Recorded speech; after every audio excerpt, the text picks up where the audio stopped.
Welcome to Matcha and Mindfulness, a serene sanctuary for contemplation and connection in today's overstimulating world. My name is May, and I'm going to be your guide on this mindful voyage through diverse topics of interest with my guests, who will bring unique perspectives and insightful reflections to the table. Take a moment to unwind with your favorite cup of tea as we embark on this journey together.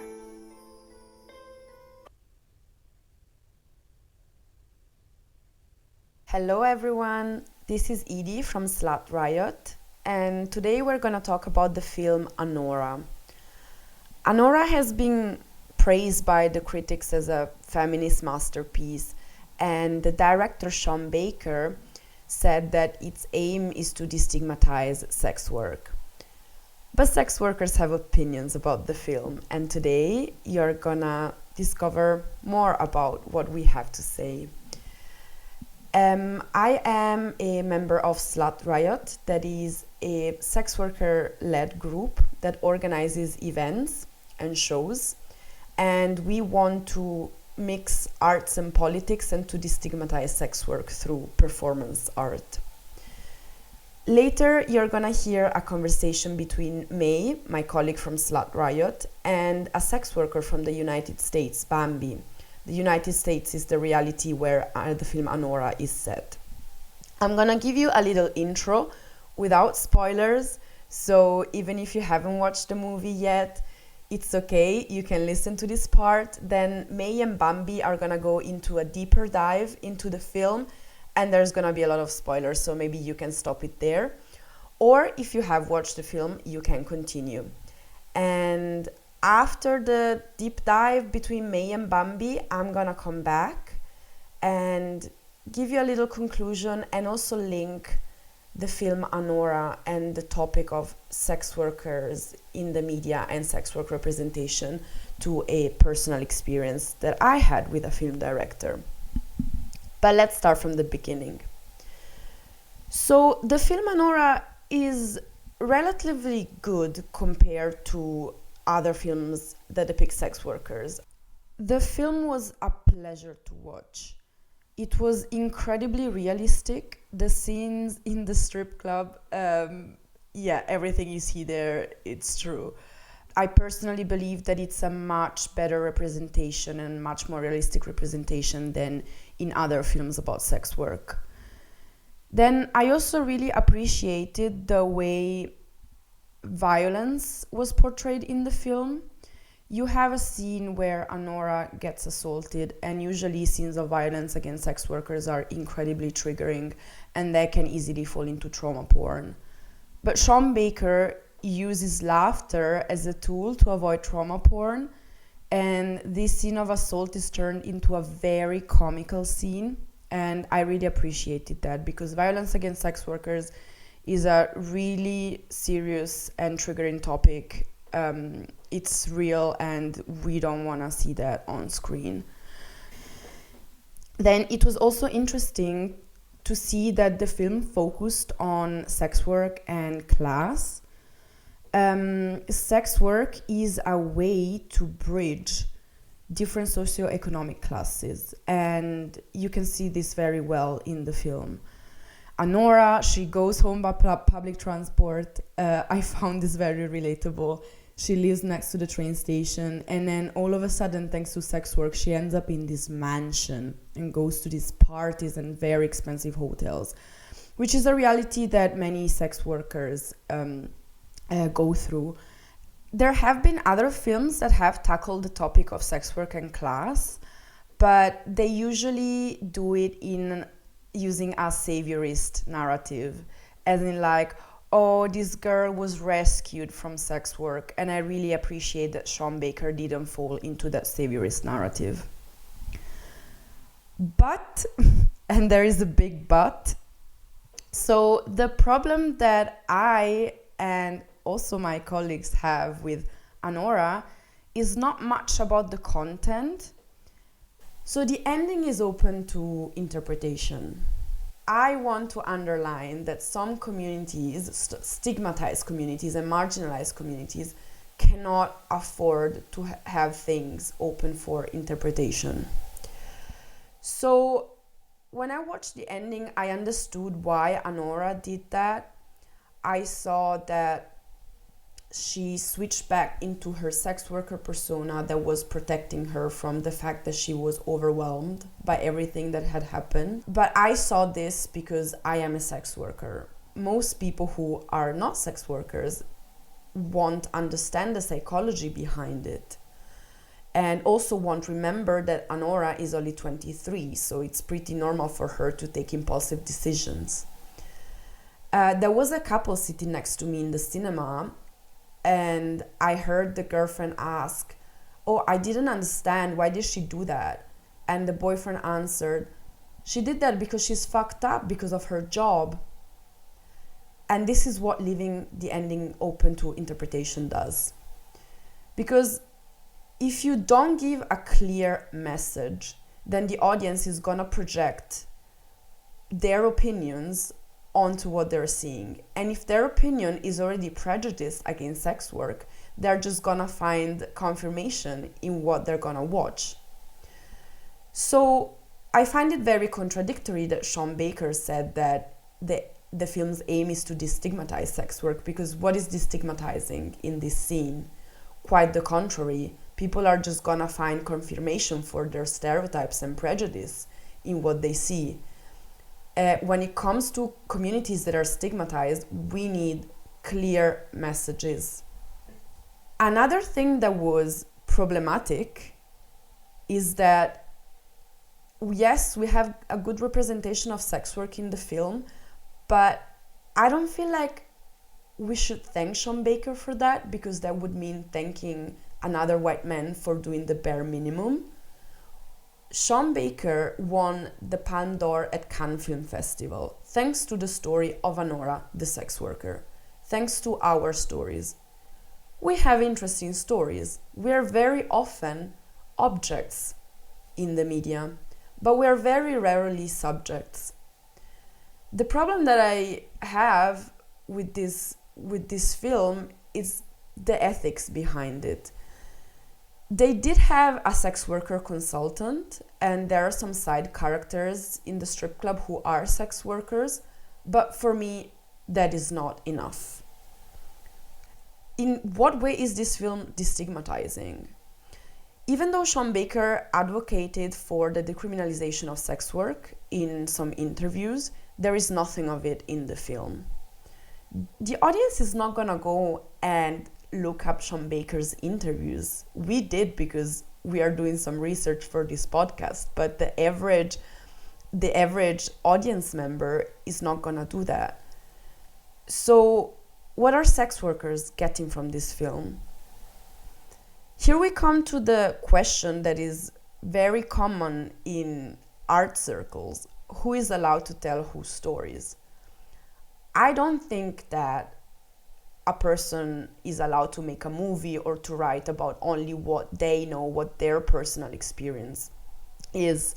That would be too limiting. But at the same time, if there are some power dynamics, as it's a person taking from a marginalized community, I think that that person should give something back to that community.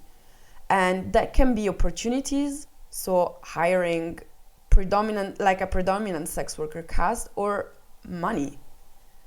We haven't seen any of the money of the film. He has not donated to any organization. Now I'm gonna leave you to May and Bambi, who are getting deeper into the film. And before leaving you to this conversation, I want to underline that what you're gonna hear and what I just said are personal opinions. In no way we want to represent the whole sex workers community. We are not a monolith. We all have different opinions, but we want to give you some food for thoughts and to start a conversation. We want to start this conversation, and we are so bitter about it sometimes, because there is a long tradition of artists exploiting marginalized community stories. Now, let's listen to what Bambi and May have to say, and I'm gonna come back to you at the end of their discussion. Okay, so first I would just like Bambi to introduce herself and talk about the really cool thing she does that and has been doing for a while for the sex worker community. Hi, I'm Bambi. I've been in sex work for 6 years now, as a stripper and a cam model and like a sugar baby and a content creator. And I also run a comic page on Instagram called Feminist Fatale Media that gives advice to and reflects the perspectives of sex workers, and it kind of takes surveys for my followers to answer so that we get a wide array of experiences and opinions into every piece. Yes, it's so cool. Like I love going on there and seeing people that I know in Berlin that are following and liking your page, and like it just because the posts get shared and then people are like, "Oh, this is Oh, so great." And then that's also so check them cool. out. They resonate. Like it's a great Thank example of how you. like sex worker media that's created by sex workers is something that just already resonates. Thank you. I really appreciate that. Your page is also a huge fan, huge fan. Yeah, Very cool so what you're doing. thank you. Yes, so Bambi and I are very much people who are using our own art to destigmatize sex work Yes. through the platforms that we have. And so that brings us to today of talking about the newest mainstream media about sex work that has hit the screens just this last year, which is Anora. It's Sean Baker's latest movie. Um, and Boys, there are a lot to unpack there. yeah, I'm thinking first maybe we can let's talk about the positives, the things Okay. that we liked about the movie, and then we can get into the Should nitty-gritty of we it. should we even start with maybe like a brief plot breakdown? Yeah, we could do a Anyone who brief hasn't plot seen it. breakdown. Yeah, because I mean, obviously, there's going to be spoilers in this. So if you haven't seen it and you don't want it to be spoiled for you, then go watch it and come back to this. But if you have Let's no skip a few desire, minutes ahead. We'll be fast. yeah, yeah. But if you have no desire to watch it and just want to know what it's about, basically, it is a movie about a stripper by the name of Anora. And at her club that she works at, she meets a young Russian man as a customer one night, and he invites her back to his place. And it turns out he is not just any old Russian teenager, he is a Russian oligarch. Not teenager, he's like 21, but child, basically a child. But his family is super, super freaking rich, and he has all this money. And so then starts a whirlwind customer sex worker relationship where he pays her for her time and they spend time together, and it all leads to him booking her out as his girlfriend for a week, and then they get married in Vegas. And Suddenly, that part yeah. really, I was like, girl, no, that was when I started getting stressed. But it's where the realness, it's like that first part of the movie is like such a fairy tale. Yeah, that's so true. And Yeah. then it takes the sharp turn after they get married. Everything goes to shit. Sharp turn of chaos. And you know what's funny? Like, I have this thing where I watch movies and I, like, even if I've already watched them and I know what's about to happen, I still find myself rooting for it not to happen because I Like watched it a hoping it second. won't happen this time. Yeah, like when I watched it a second time recently, I was like, no, no, don't answer the door, don't answer the door. Oh my God. Yeah. But yeah, basically the chaos ensues because his parents find out that he is married a sex worker and And they are super sends not a fan. yeah, and they send the goons, their goons after them, well not after them to the house, to be like, is this marriage real? And the marriage is real, and they're like, we're getting this annulled. Absolutely not. Your parents are coming to pick you up, and he runs away and leaves Honora stranded at the house with these two Armenian thugs. And the rest of the movie Really? is them tracking him down so they can get this marriage annulled. So, And yeah. yeah, at the end, basically, she's disappointed by him. I guess we could leave it at that by now, for now. Yeah. Like she really thought that he was ready to like leave it or like live in America and commit to like this relationship that they have, which is not a romantic relationship by any means. It's a very transactional relationship. He wants to live in America. She doesn't want to work at the strip club anymore, so they both can give each other what they want. I feel like Uh, she wants it to be a romantic relationship, though, you know? Like, after she becomes his wife, we see, like, her laying on his chest, and, like, it feels like she's really trying for romance and intimacy, and he isn't really interested in that. And mm, she keeps saying like this is a real marriage, this is a real marriage, and it's like she wants so badly for this to be a real marriage. I had never really like thought about that like there was like something even though it was so transactional at first that once they got married there was something in her that wanted to make it work.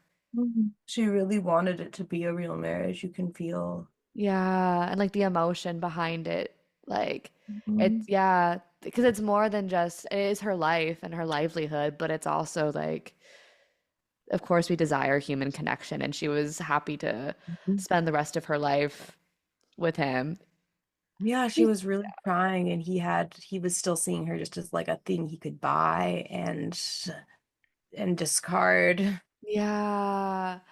The first time I watched the movie, I it actually really stuck with me for a couple days afterwards. Like, when something really emotionally kind of hits Hmm. you in a very personal way and it just lingers. And it's a kind of it's like when you have a really emotional dream and you wake up the next day and you feel kind of weird uh, Yes, about it. totally. Yeah, same feeling.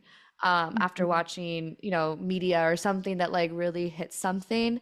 Um, Anora did that for me because his attitude at the end when they finally find him, I think, oh, it's gonna be fine. Like they're gonna Mhm. make it work. And then of course he's just ignoring her. He's drunk, and I think it triggered me in a way because it reminds me of the relationships I've had with men throughout my life that Mhm. are these emotionally immature guys who just don't think of you as this like whole Totally. person. Like that heart-wrenching moment where you realize, oh my God, we're not on the same page. Like you are not fighting for this like I am. Yeah, yeah. Like when she keeps saying that she wants to talk and she's following him on the jet. Mhm.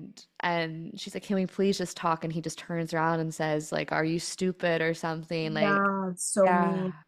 Well, Ugh. also before that, what I thought was such a huge punch is how she finds him after he's been missing for the last day, and the goons are searching for him because they want to annul the marriage. And where they finally find him is at the strip club, getting dances from another girl, which Yeah. just that was so heart-wrenching to me because it's like he's going back to where he met her as though he's just like, this didn't work out. Let me find a new stripper. Like it's like as though he sees her as something interchangeable. And I feel like that's the moment that she kind of realizes that too. Yeah, no, definitely. And not just with any stripper either, like the her enemy in the movie, like her work Yes, enemy. right. Which, Yeah. okay, can we talk about their whole dynamic? That really bothered me, low key. Oh, really? Just because I don't know, okay, like we don't see that much sex worker representation, right? And we don't, in Yeah. that movie, we don't see that many female interactions. We see her and her best friend interact a few times. And the only Yeah. other girl to girl interaction we see is her and this catty girl at the club. And it just feels like such an unnecessary trope of like, women fighting with women over men, like strippers fighting with strippers over clients. It just felt to me kind of like, did we need this? Like, could we have not had her have, like, I don't know. Like, I would have preferred just nothing to that, but how about like a more complex, positive female relationship? You know what I mean? It just, Yeah, I mean, for me, I actually interpreted their like thing as because I the thing is like you're usually not fighting over men in the strip club. You when you're two strippers working, you're fighting over money. Like it's the that's men that are the medium to it, but the reality is it's that's not just like two girls fighting over a guy. It's that they're fighting over someone's money, fair which enough. which like that is a dynamic that does happen, but. the nuance of Does, but that it doesn't maybe. always, right? Like, do we need to perpetuate that stigma? Because I feel like it's I guess maybe if she had more girl relationships, I'd be okay with it. But 50% of the girl relationships we see is this catty Yeah. And conversation. it's the one that sticks with you. Like you don't really remember like her best friend. It's just kind of She's like, not okay. given anything complex, really. She's not given nearly as many lines. Yeah. Yeah, very true. It's like why did the one relationship that we had to see was this catty relationship of them fighting over money. Um, and then yeah, it perpetuates the idea that we're just always in competition with each other. Right, which is, I know it's sometimes true, but this movie would have you think that that's 50% of your interactions with girls at the club. And in my experience, it's not, that's not true. But Yeah. neither here nor there. I'm curious, how did you feel about this movie overall? Like, did you feel positively about it? Did you feel negatively about it? So I actually really liked the movie as I was watching it. Hmm. Um, and the main reasons being that I thought the strip club scenes, like the opening scenes and just any scenes Hmm. that were in the strip club were fantastic. I did Like like this. they clearly consulted strippers about that because like the first scene of Anora where she's like interacting with the customers and it's the same conversation over and over again. Hi, how are you? What's your Hmm. name? Like in Totally. that voice, that was like, oh my God, that's so real. I agree. I also remember thinking in those first few scenes that there were things they super nailed. Yeah, that when they're in the line of guys getting the private dances and the girls are looking at each other while they're giving the dances. Yes, I did love that bit. That it's like these like little small moments that you're like, okay, like this was thought about.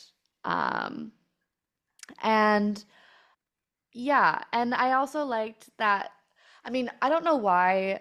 Maybe they did it on purpose with the marketing to make it seem like it was gonna be like more of a romantic love story. But for me, as I was watching it, I felt, like obviously it was transactional at first. It wasn't like she had fallen in love with him or something. Like it was very much a Hmm. transactional relationship to start.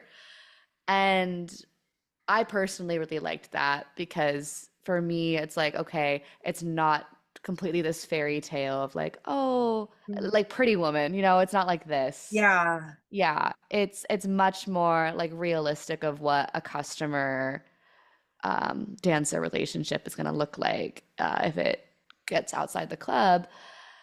Um, That's and a I good point. liked I liked that the comedy in the movie, like I thought that there were certain scenes that were really funny, like um, the one where she's getting assaulted, which normally, like in this kind of context, like violence against sex workers would be like, Oh, the thing with super the not. goon. Yeah, but like this scene is actually really funny the way that So she's they, not really getting assaulted. She's yelling like assault, like she's yeah, hitting them and they restrain her and she's like, "You've assaulted me." yeah, and she's also beating the shit out of them too. And so like this whole scene is honestly just hilarious because like they're actually legitimately scared of her because she keeps fighting back and She is um a very spicy character. She's so like I love that about her. She's very fighty. yes, that scene was a perfect showcase of that. So like I think that like these were positives in the movie for me. I thought it was well done. And then and then I got to the ending and I didn't like it. And we can talk about the ending in a little I'm bit. so glad you said that because same. And I've seen all these YouTube reviews where everyone's been like, the ending was what sold me on this movie. Like, people feel very positively about the ending in general. And I think it's interesting because I think that the ending is something women maybe can relate to, like we who were raised as girls can relate to. But Mhm. sex workers look at that and we're like, we don't want this tied to us, please. Like, I don't know, or at least that's how I felt was it. It's interesting. We can come back to the ending later if you want to cover something else right now, but Yeah, I'm curious to hear your overall thoughts as well. overall, I I also thought that they did a good job portraying like things in the club. Like you said, the repeating lines over and over. The She had like a little conflict with the DJ, which was very relatable. I Yeah. also thought their customer arc was very relatable of Vanya, the main oligarch, the Russian guy, Yeah. because it's like you meet this guy at the club and then he wants to see you out of the club and then he wants to see you exclusively and you don't go to the club anymore. Like in my experience with, I've had a few different sugar daddies, and that is always how that dynamic goes. I feel like that's always the Mm. way it sort of perpetuates and oftentimes doesn't end well. Not always. I have a very functional sugar daddy right now, but like, that kind of thing when you meet them at the club can sometimes spiral in that way because they want to suddenly own you more or less. For sure. I also really appreciated the dancing. The floor work was fucking excellent. Yes.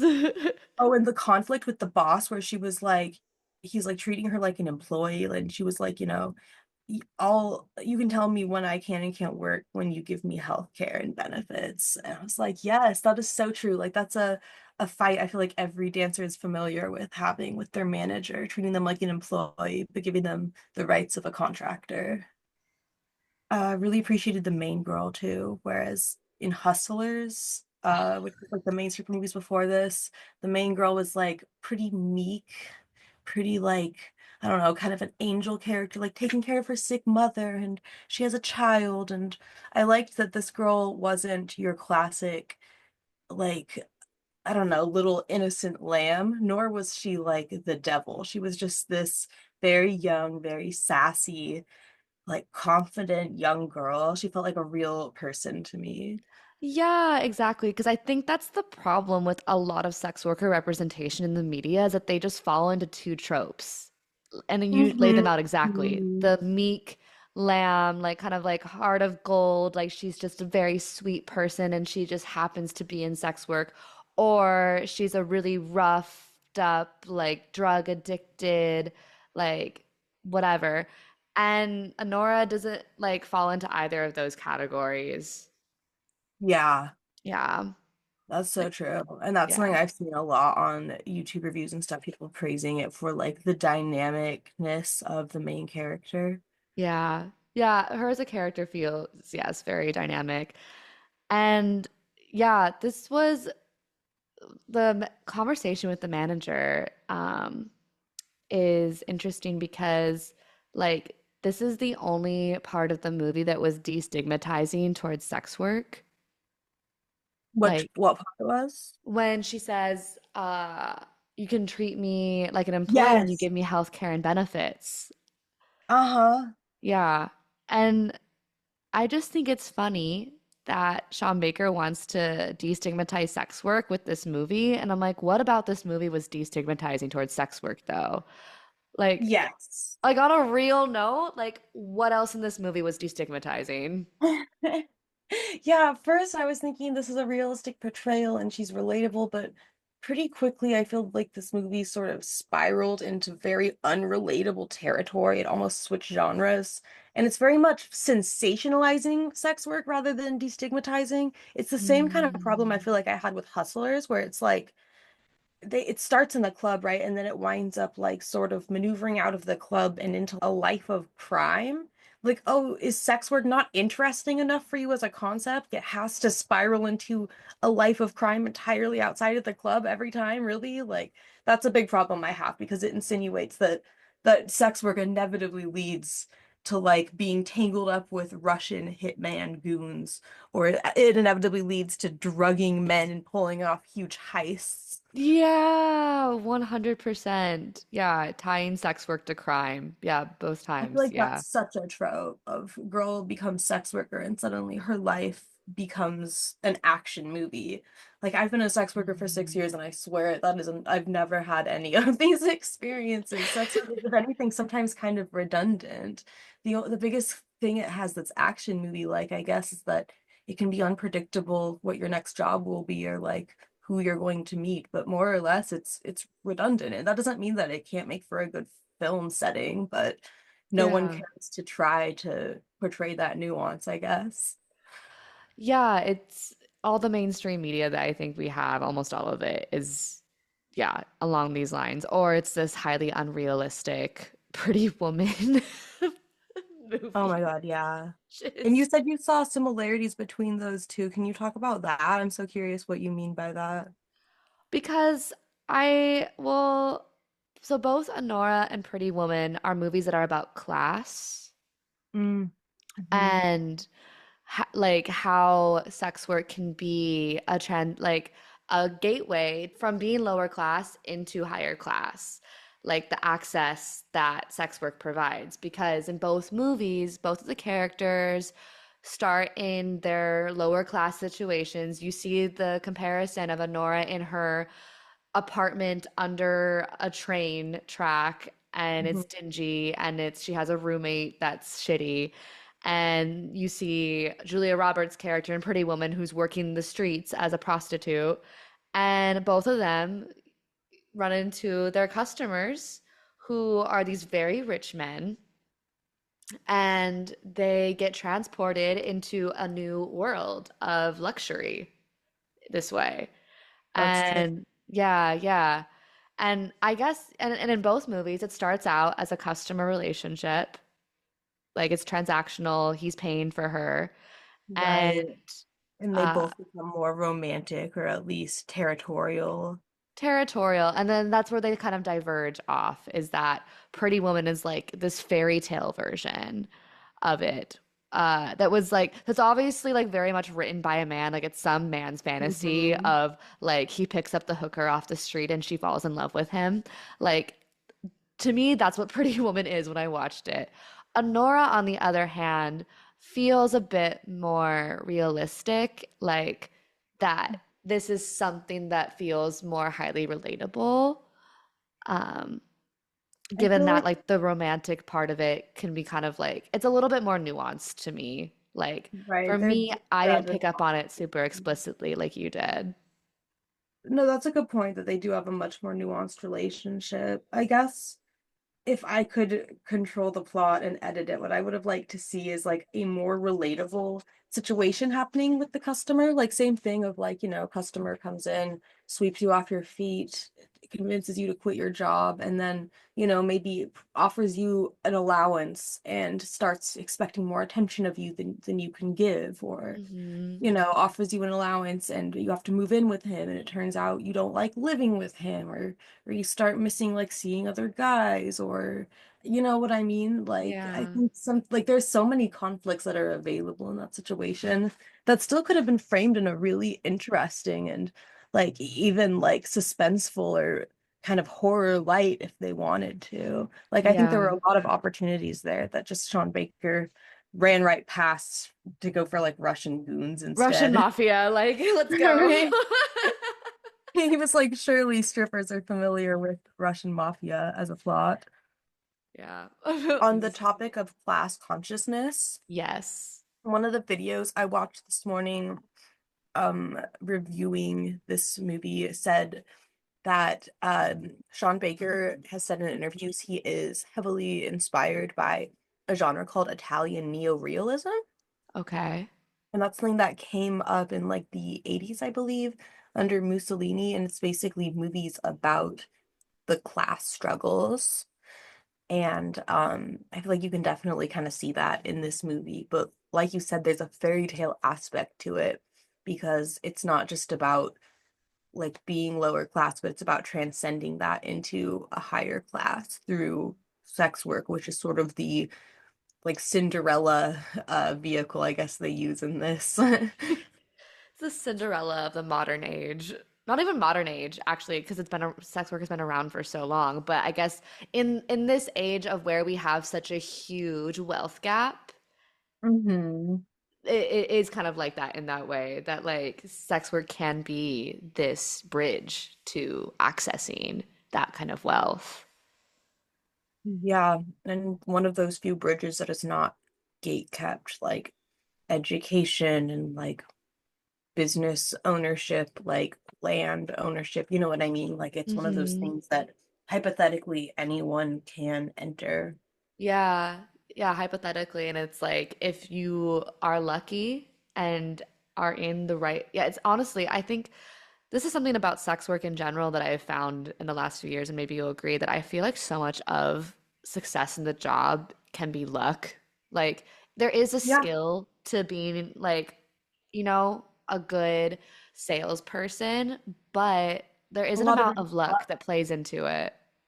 I think patience too, because it's easy to, work several nights and have nothing happen and decide to give up. But it's about like staying till the end of the shift and going back time and time and time again and staying on the floor rather than in the dressing room. Like that's how you get that luck. That's how you get those moments. Like I think to a big degree it is luck, but I think it's also just like patience, just being willing to like wait it out. Yeah, patience and drive for sure. It's kind of Yeah. like fishing. Like fishing? Yeah, it's like you gotta just sit on that sailboat with your or whatever kind of boat you fish with your fisher tool, whatever you call that thing. The rod. A rod, thank you. The rod fisher thing with the string part is in the water, and there's a worm on the hook, and you just gotta sit there and sit there and sit there all day long and wait for that bite because you never know when that bite's gonna be a good bite, a big bite. A big bite. True. Well, and and then also the thing is, but this is where the luck part plays in, and also just like I don't know if you would call it luck, but like in Anora's case, the only reason she met this guy is because she speaks Russian. Oh, so true. That Yeah. is so true. So she happened to have this other skill that Hmm. like if she hadn't, she would have never met this guy. That's interesting. Yeah, because I feel like that is the case a lot of times where a regular or a customer is attracted to you specifically because of another skill you possess or another facet of your personality. For instance, I met my first sugar daddy like sitting at the bar at my club, like reading a book that he happened to really like. And that was, what, like sometimes you meet a customer and they're not just attracted to you because of how you look, but also because of who you really are. And I think that that adds a multi-dimensional layer to her character that I appreciate. Yeah, no, definitely. I love that you met your sugar daddy reading a book. He was one of those guys though that was all, oh, you're not like other girls. He was like, wow, I've never seen a sex worker reading before. Wow, you read? He was my first sugar daddy, so I didn't really know better yet. I was very young, but he's one of those people I eventually could not stand anymore. Oh God. Just I could tell he thought so lowly of strippers, and that was a problem for me.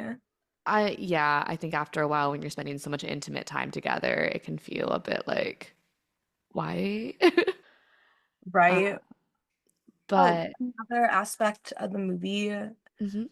that I thought was really interesting was when Anora is like, you can't get this marriage annulled to the goons, and one of them threatens to her, yes, we will, and furthermore, we'll have you arrested. And he says, I can see it now. Prostitute seeks out billionaire's kid, makes him marry her to steal his family's money. Like, can't you just see it as a newspaper headline? And Mhm. I think that that just goes to show how kind of fragile, not fragile, but precarious sex workers' positions are in society, how easy it is to sort of exploit and villainize them. Like in that moment, I think Honora, who was always so headstrong and confident, sort of realizes how powerless she actually is in this situation and in this world.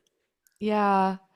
And this moment also, I feel like could have been such a like they could have expanded upon this more to teach the audience about sex work I politics. agree. Because it was very quick. Like he says Yeah, that it's you're this right. thing, but like the actual like we don't even get a moment of Honora like like processing the gravity of the situation of I will be criminalized like put into jail because I will be outed as a prostitute because it's like the average watcher, especially international watchers, might not know how criminalized sex work, like full service sex work is in the United States.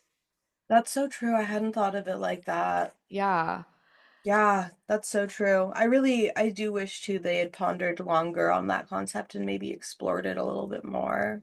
It was an opportunity to do it. And it's these moments like this where I'm like, "Hey, Sean Baker, like you want to destigmatize sex work. You have these we talked about it like that moment and then the moment with the manager of her talking about getting benefits as an employee. Like these were two very small moments that could have been Really something. expanded on. There were a lot of Yeah. missed opportunities I would have liked to see more expanded on Yeah. And it's like, okay, we picked up on it because we're because we've sex been workers. there. But Yeah. someone who's not probably didn't. Yeah. Oh yeah, this is neither here nor there, but fun fact. Yeah. Micah Madison, the girl who played Anora, Uh-huh. apparently Sean Baker scouted her out specifically after he saw her in Once Upon a Time in Hollywood. Did you see Really? that movie? I have seen it. Wait, who was she in Once Upon a Time in He Hollywood? was Sexy Sadie, Susan Atkins, one of the Manson girls One of the who Manson girls. was murdered in the end, brutally. The main one with like the long black hair. Yeah, yeah. Huh. Um, she did an amazing job. No shade as an Mhm. actress, but just a quick question. Sean Baker, why did you specifically scout this actress who gets brutally murdered in a movie to play a sex worker in your movie? I just have questions. That's a little bit why this the scene everyone loved so much of like I've heard everyone say that was so funny of like the goons restraining her and her claiming assault. I think part of the reason it didn't sit as well with me was just like it went on so long and she is like in her underwear the whole time and it felt a little bit too much of like a repeat of that other one. Like it felt like the camera just sort of reveling in a woman screaming and thrashing, being Hmm. restrained by a man. Hmm. It's fine. Like, it seems like most everyone enjoyed it and found it funny. So I'm probably alone in that. And I was definitely watching it with the Once Upon a Time in Hollywood context fresh in my mind because I had just rewatched it.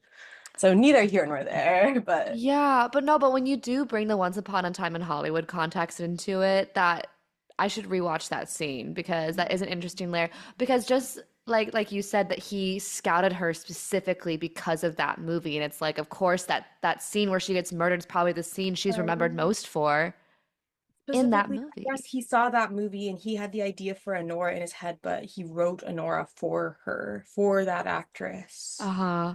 So he had that scene in mind too when he wrote the scene, I guess is what I'm trying to say. He That's must have. so, oh my gosh, I didn't know that. What interesting trivia.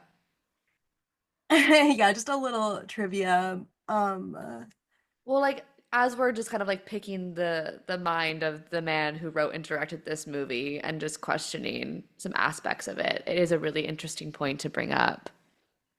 Oh, another thing that I really wish they expanded on, another little lost moment that I bet you picked up on was when they go into the restaurant towards the end. They go into a restaurant as they're looking for Vanya. Anora and the goons do, and in the restaurant, uh, they're talking to like the waiter or something, being like, "Have you seen this guy?" And the waiter turns to Anora and he's like, "Are you in movies or something? I feel like you look familiar. Where do I know you from?" And she just like brushes it off and tries to move it along, and they leave the restaurant and they don't expand on it beyond that, but that was such a wink to me, such a little nod about yeah, just how you're always running into people you've given a lap dance for, and there's this like glimmer of recognition in their eye, whether or not they can place you. Yeah. Actually, I don't remember that scene. So I don't It's even just think I like picked it's up part on of it. that little montage where they're just running around town looking for Vanya, When but they're running just around town. Oh, okay. yeah, So it's they just like kind of very slip it short. in. It was just a very quick little, which that one I guess I kind of appreciate the subtleness of it. Yeah, though that's great. So then I guess we can get to the ending of the movie. I would Yes. love to hear your thoughts. So the ending is basically after Vanya turns out to be a dick and the marriage is annulled, there's one goon who's been kind to her the whole movie, and he is driving her home, and basically she does she straddle him? Does she make the first move? She does, yeah. She gets on his lap and starts Af- like fucking him. after important, after he gives her the engagement ring. Right. He was supposed to take it away and he shows her this kindness. He gives her back the ring. And Yeah, that's that's when she does this. it's like a Which I five think carat diamond worth hundreds of thousands of dollars, probably. I feel like what this was trying, I mean, there's layers to it, but one of the layers of what I think it was trying to represent here is like how sex is exclusively transactional to her, because we've only seen sex as transactional throughout this film, and he's given her something, and so now she must give him something she feels. But Yeah, after they have sex for a minute of like very uncomfortably shot, like silent and still camera, it's so like you're holding your breath, it's so uncomfy. And then yeah. she starts like beating him and crying. And then he kind of like restrains her into a hug and she cries on his chest, and that is the end of the movie. That's the end. That's the end. Well, and she she hits him because he tries to kiss her. Oh, I forgot that detail. Yeah, they're Right. having sex and then he tries to kiss her and then she hits him Which and then is starts crying. it's like I feel like I've seen a lot of women react really positively to this aspect on reviews I've consumed so far. Like a Really, lot what of are they them, like, you know, saying? they've been like, I found this part so interesting because it's so complex. There's so many emotions happening here. Like you can tell like he's being kind to her, but you don't know if she wants to have this sex. Like you don't think she does. You don't know if you want it. Like they're like, it feels so relatable to my experience as a woman. Like just a lot of girls have felt very heard from this. And I get Mm-hmm. that. Like a lot of us, especially if you have like sexual abuse in your past, have like a very complicated relationship with sex. Yeah. And thus, this is a relatable situation. But for it to be the ending note of the movie, and the fact that this is a movie about sex work, it just felt like, I don't know, it took all the agency away from her character for me. It's like this is a sex worker who can't stop herself. She doesn't know how to love. Like, look how broken she is. You need to Mm-hmm. fix her, was like kind of how I interpreted that ending note, and it left a sour taste in my mouth. Yeah, 100% same. The first time I saw this Yeah. movie in theaters when the ending was happening, I like out loud in the theater said, "This is character assassination."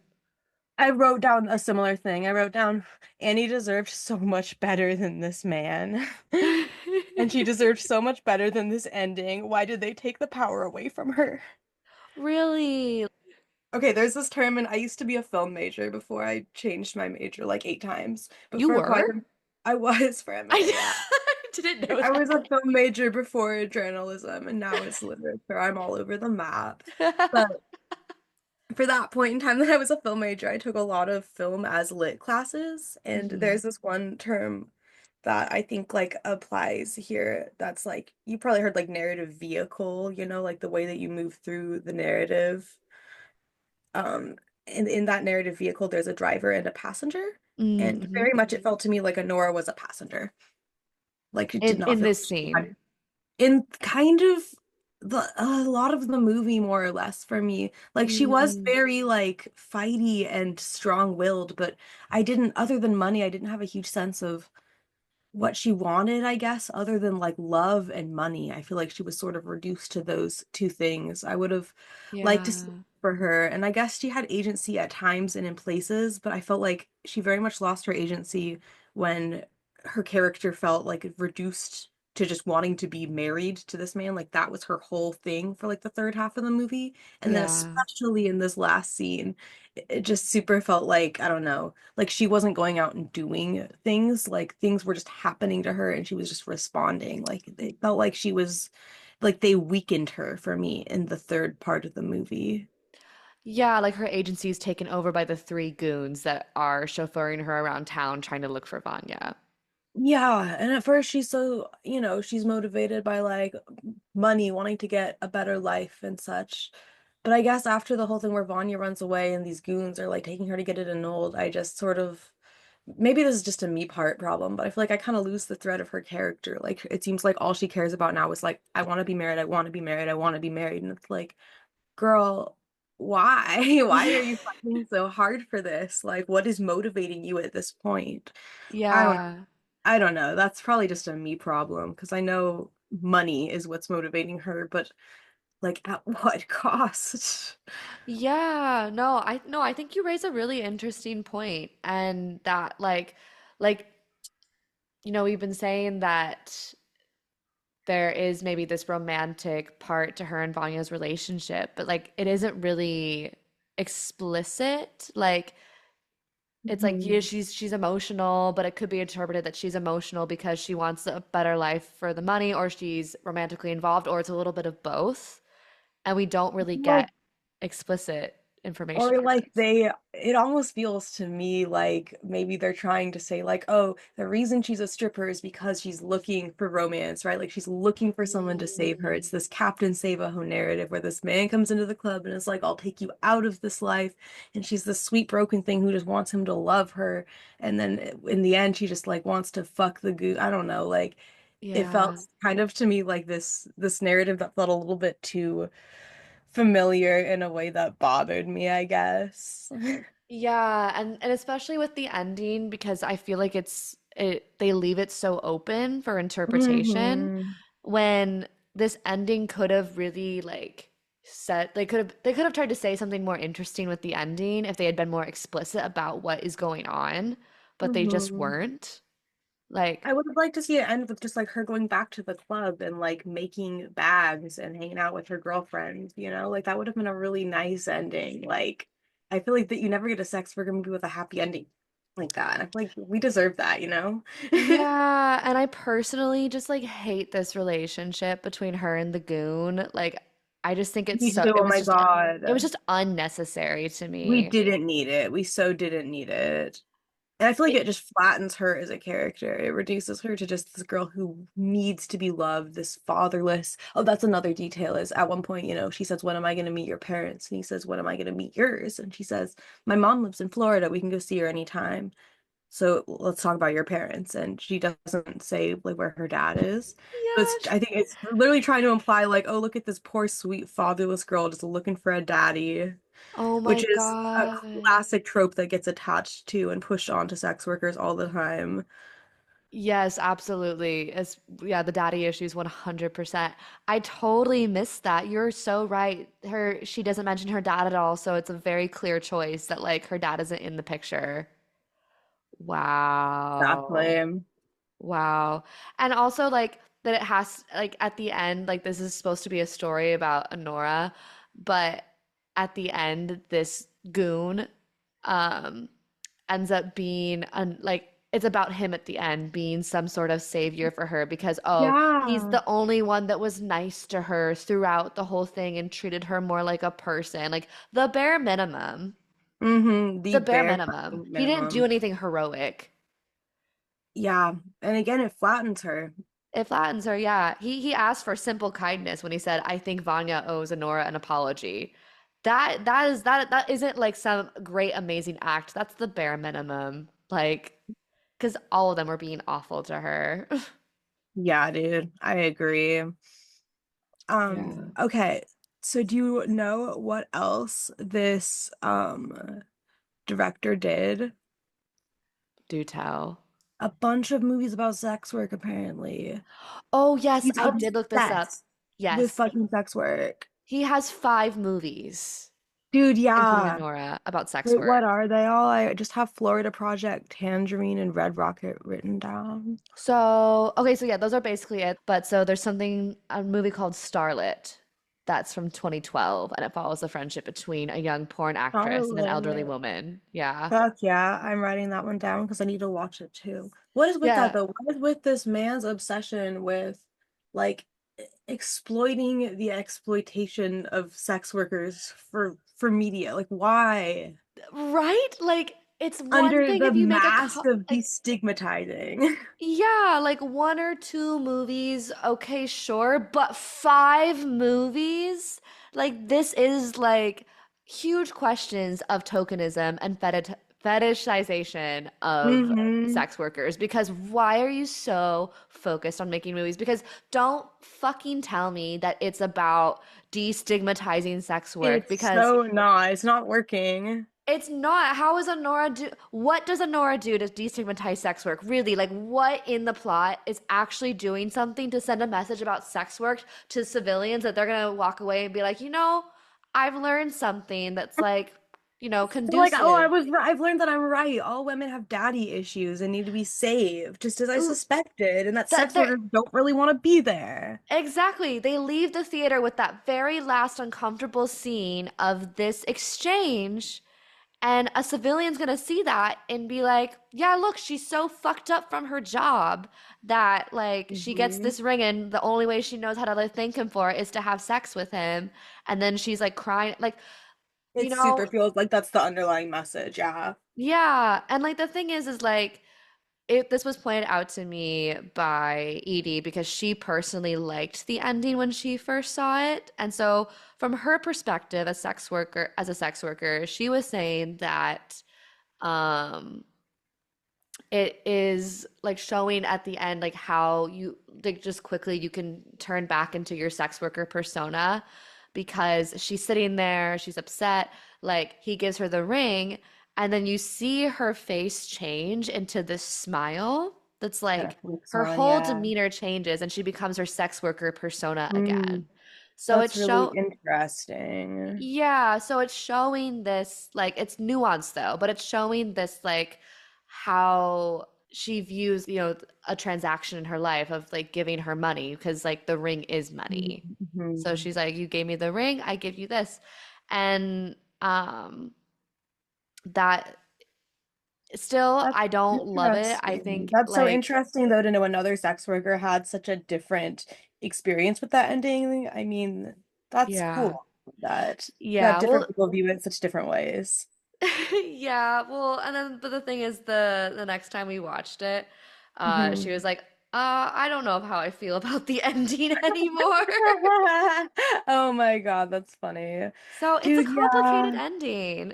It was funny. I was watching it with Jake and he was right. My boyfriend was right on it with me. Like he was like, I fucking hate this. What are they trying to imply here? I do not appreciate this. Like Mhm. he was like, oh, look at that. She's so scared of intimacy because she's a sex worker. Wow. Like it was funny. He was like, yell. We were both yelling at the screen. Oh my good.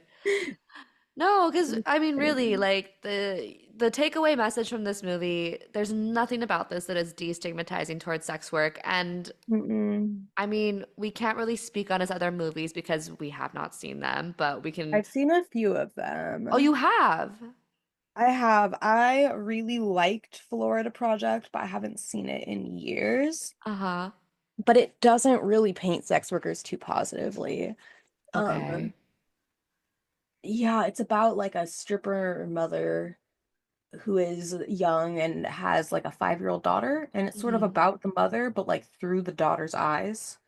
So Okay. it sort of shows like the daughter's day-to-day life. Like it's like a lot of scenes of her like playing with her friends or like playing alone in her room or whatever. Like but like in the background you can kind of see what the mom is up to and like they're constantly going door to door together to like sell things and then she winds up going to the strip club and she gets like a job as a stripper and everything's fine, but then she like gets fired from that. And so Hmm. then she winds up like having like doing an escorting thing, but like she doesn't know where to do it, so she starts doing it in her apartment, and her best friend will watch her daughter, but then they have a falling out, so she winds up just having the daughter stay in the bathtub.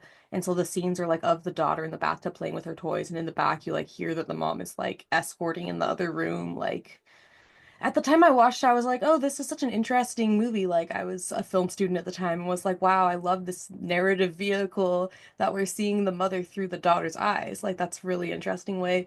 And I do think that Sean Baker is an excellent cinematographer in that way. I think that Yeah. he is very an interesting storyteller and a visually compelling storyteller. But, and then Red Rocket also doesn't paint sex workers amazingly. That one is about an older man, or not even older, like a 50-year-old man probably, who's like a washed up old porn star who like doesn't have work anymore and he like falls in love with a 17-year-old girl and then like convinces her to get into porn, more or less. Oh, And Jesus. So a story about grooming? yeah, basically, and it's very Lolita coded. It's so Lolita coded. Like her name is fucking Strawberry. And like they got her with like the little heart-shaped glasses and the lollipop and the roller skates. It's a nightmare fever No. dream, and it's an A24 movie.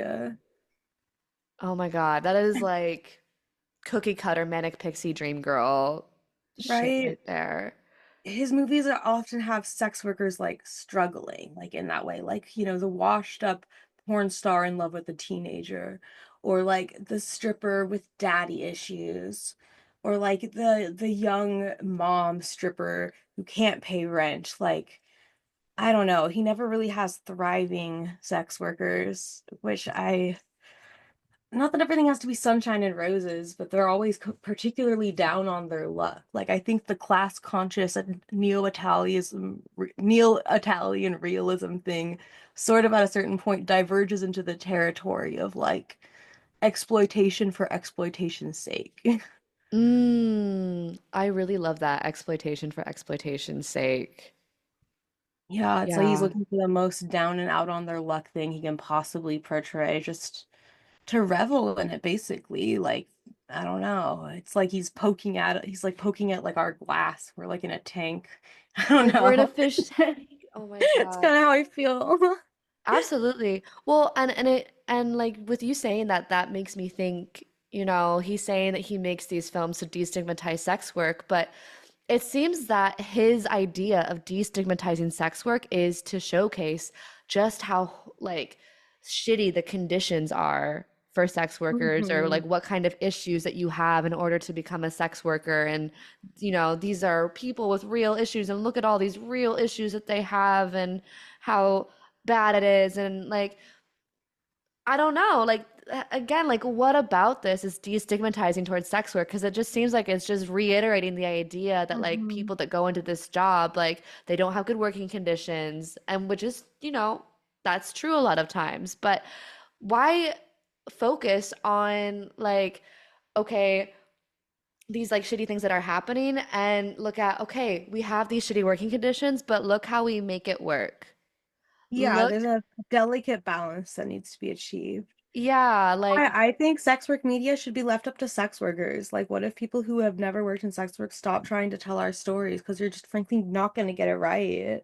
yeah, exactly. Because yeah, and this brings us to the big question: who is allowed to tell whose stories?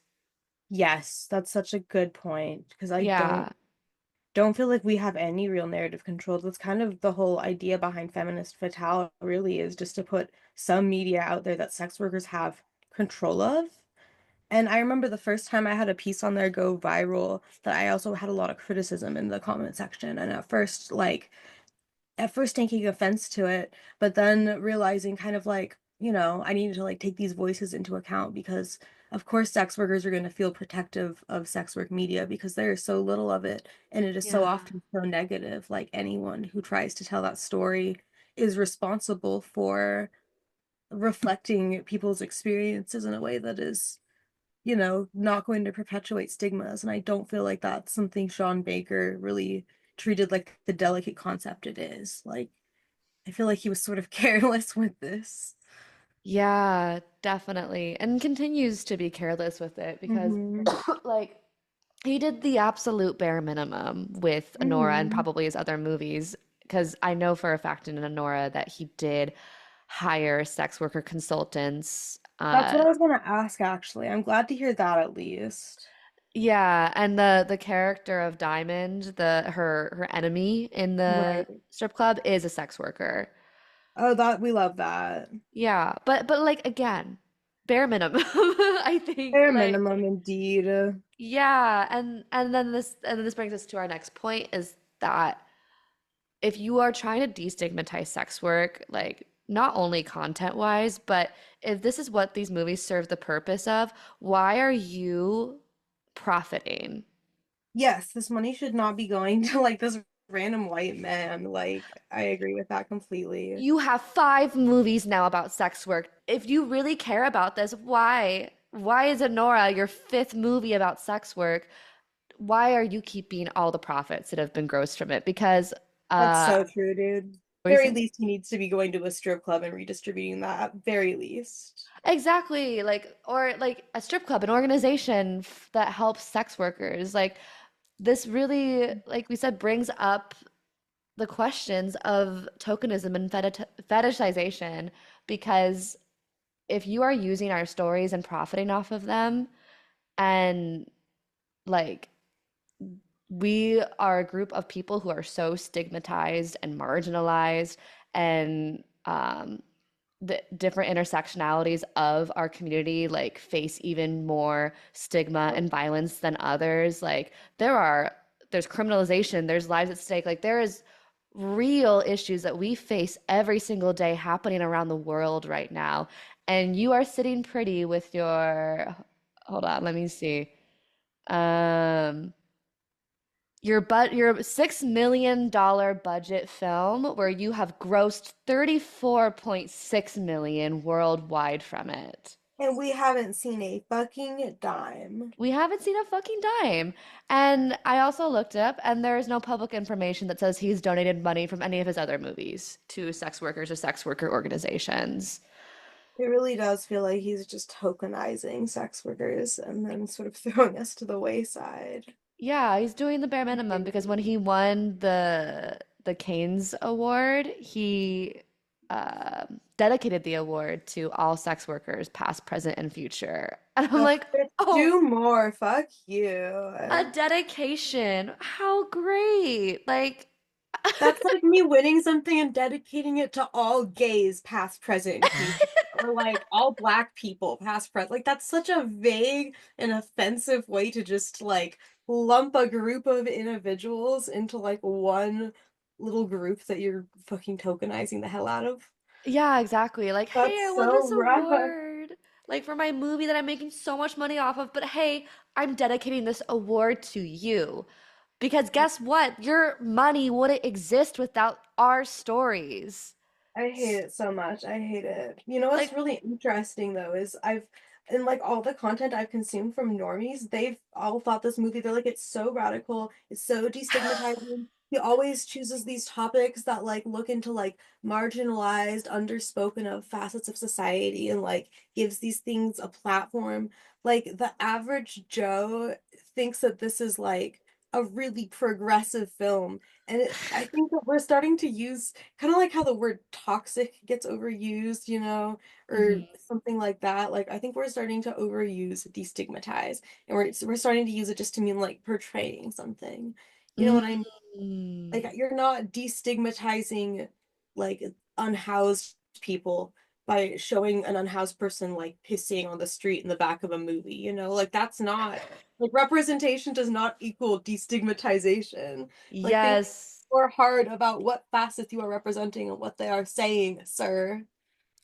100%. Wow. Yes, representation does not mean destigmatization. Abso-fucking-lutely. Need to send a letter to Sean Baker saying that. Just that's the Look only like he's thing. feeling so good about himself. We need to knock him down a peg. He's going around thinking he is such a feminist. No, for fucking real. And like, for Just example, going. like if you really cared to help a group out like this, like an example of someone who just recently donated money from a movie that they made, like very similar situation, not about sex work, but Anna Kendrick made a movie, Woman of the Hour, that is about a real story where a serial killer went on a game show and he won the game show, or not a game show, sorry, dating show. He went on a dating show and he won the dating show. And the girl in real life did not end up going on the date with him because she felt creeped out by him. But Got he bad still, vibes. yeah, yeah.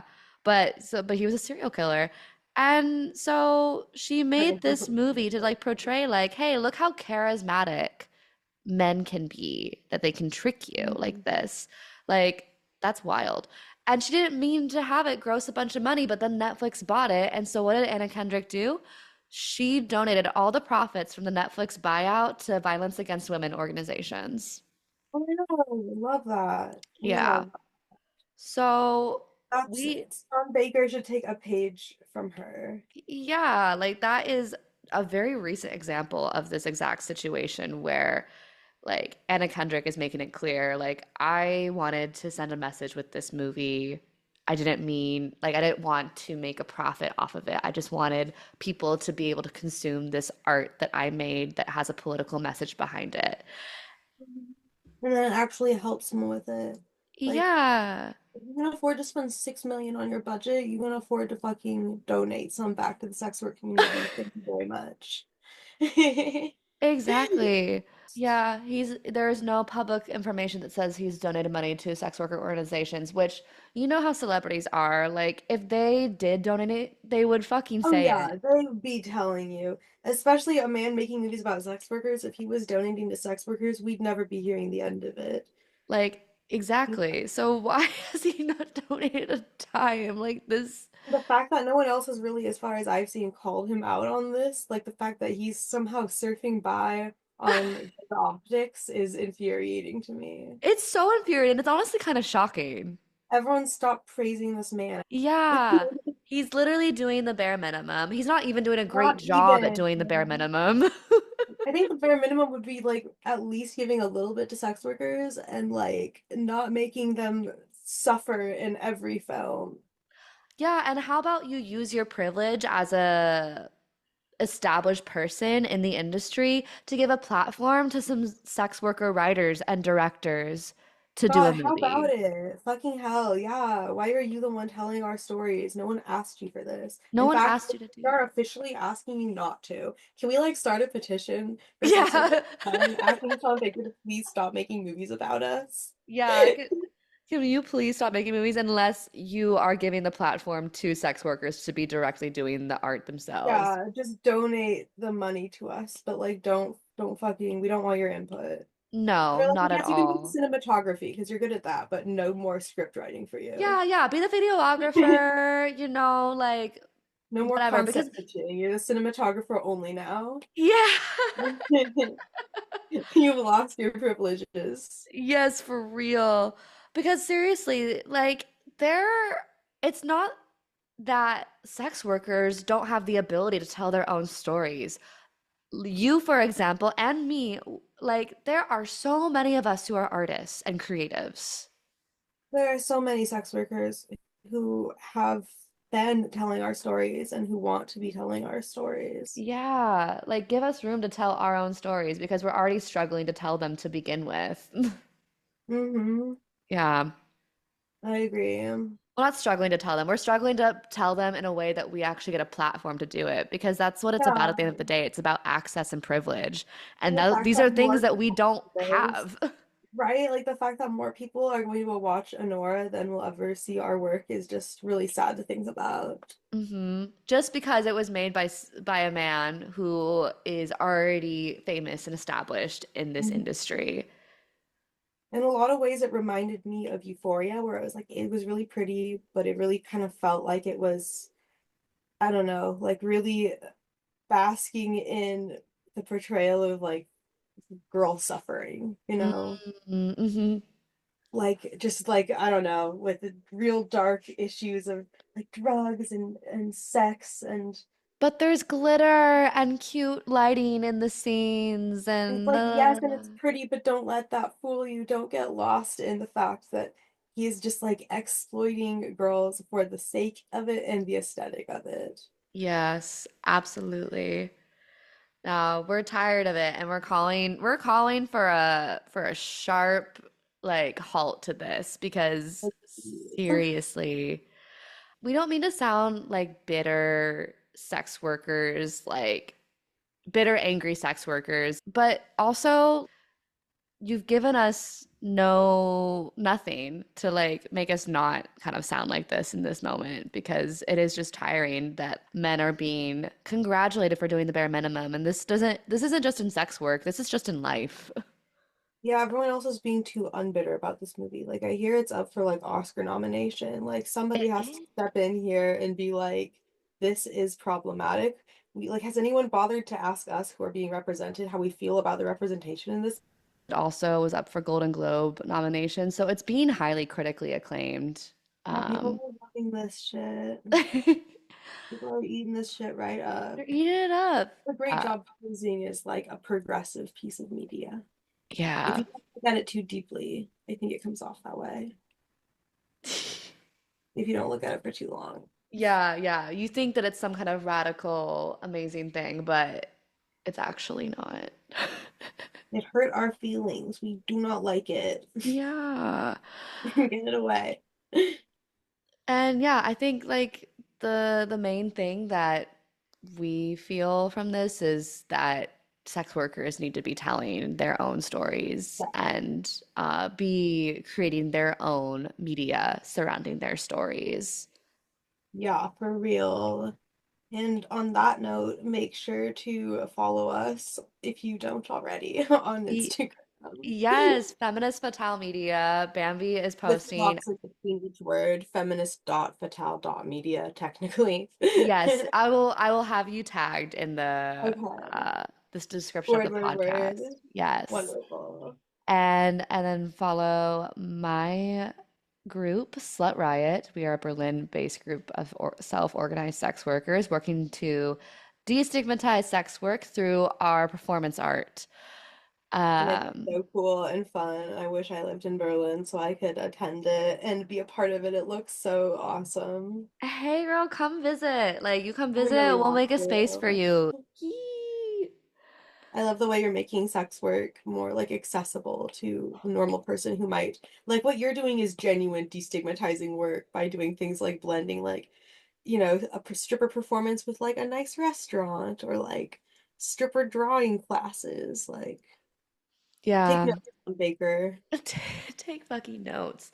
For Not real. really. Well, because again, we're sex workers and we're the ones doing the thing. So it actually is we know what it means to destigmatize the thing that we're Mhm. actually in because we're in it. When you're not in it, it's gonna be harder to know what is actually destigmatizing unless you are really talking with someone about it. And the irony is based off what he thinks sex work looks like. It looks like he has a lot of stigmas in his own head about it. Like you can't destigmatize something if it's not even destigmatized for you yet. Absolutely. Like based off of what we've been seeing in these characters, like he doesn't really seem to have a very positive view on them as Yeah, people. for real. Yeah. Like, So in conclusion, y'all tag Sean yeah, tag Becker. Sean Baker. We have some criticisms for him. Yeah, we would like this to get back to him, and we would like for him to donate some of his money to sex worker Yeah. organizations that could definitely fucking use that. And yeah, please sign our petition for Sean Baker to stop making movies about sex Yeah. workers. We're gonna You're present oh him with it. yeah, you're only allowed to be a cinematographer for sex worker movies from now on. Sign that petition. Yeah, for real. Oh, Bambi, thank you so much for coming on here. Thank you for having me. This has been so awesome.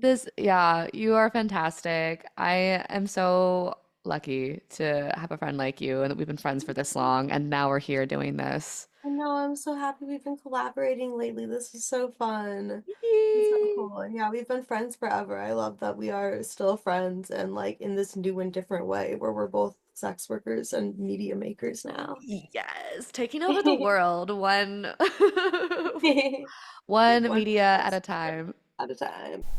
Representation doesn't equal destigmatization. Say it louder for the people in the back. So, thank you to May and Bambi for this conversation. And yeah, in conclusion, we are just tired of being objects and we want to become subjects of the art that is made about us. I want to add a little bit about my experience working with cinema because I collaborated for over 2 years with a film director who wanted to make a documentary about what at the time was known as the Berlin Strippers Collective, that is the old name of Slut Riot. This film director decided to focus on me as a main character for the documentary. He said that I was particularly interesting, that my life story was interesting, but the truth was that I was the only one who was oversharing. My door for him was not only open, it was completely torn down.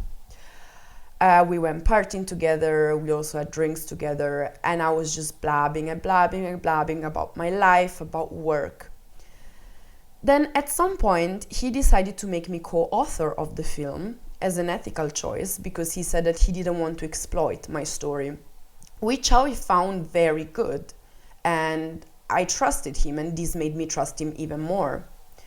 We wrote the script of the documentary together, and there had already been some incomprehensions, but I had decided to ignore them until one day he came back with a completely new script, and this new script featured scenes with gangsters in the strip club who were going around and they were scaring the regulars. He wrote a scene where I got assaulted, allegedly, in the strip club. So this man sat down and imagined, in his tiny little head, he imagined me getting assaulted at work. He also added the fictional character of a manager who was a really bad manager, but it's because he came from a war region and he watched his brother die, so he was actually transformed by this experience of war, and that's why he's a bad person now. And he moved to Berlin and he stumbled over a brothel and he thought, oh, I should also start an erotic business, and that's how he opened his own place. When I read this new script, I freaked out. I asked him what this had to do with the documentary that I had signed up for. And he said that he had spoken to people from Netflix who claimed that my story as a stripper activist was not enough. Then I declared that I was not consenting to my life story to be twisted, to be manipulated into a cheap soap opera with tropes that are so outdated and overseen and that are simply not true, and that I was not consenting to violence against women and sex workers to be used as a tool for selling this film. As soon as I expressed the fact that I was not consenting, he terminated my contract, and he stated that the project would develop into a true crime series. I haven't heard from him since. I don't know what he's gonna do with the juicy information that I gave him from the industry. I don't know what he's gonna do with my personal information, but I am angry. And if I had to give some advice to people who are also in similar situations, strippers and sex workers who are also in this world, don't give too much of your information away. Don't trust people in the show business industry. And also join a union who can pay for your lawyers. In conclusion, sex workers are tired. We have interesting stories and we are tired of people exploiting our stories. We want to take control back over our own narratives. What we would like to see on the screen is more stories of resilience, is more stories written and produced by sex workers. There are a lot of talented sex workers out there. It's not like there are no sex worker actresses or producers or directors. It's just that we don't have access to certain big screens. So if you're someone with power, money, and privilege, use that to give us access to bigger screens. And when I talk about stories of resilience, I mean about stories of sex workers maybe struggling as well. That's okay. There has to be some drama in if it's a film. But we also want to see how sex workers stand back up on their feet, how we fight, how we resist, how we create spaces where we can thrive. And I'm gonna leave you to this. If you want to visit a space that sex workers have built where they can thrive and they are resilient, you can come to Slut Riot events. You can visit our website or follow our updates on Instagram to see what up next. Thank you for listening, and greetings from Edie and May from Slut Riot and Bambi from Feminist Fatale.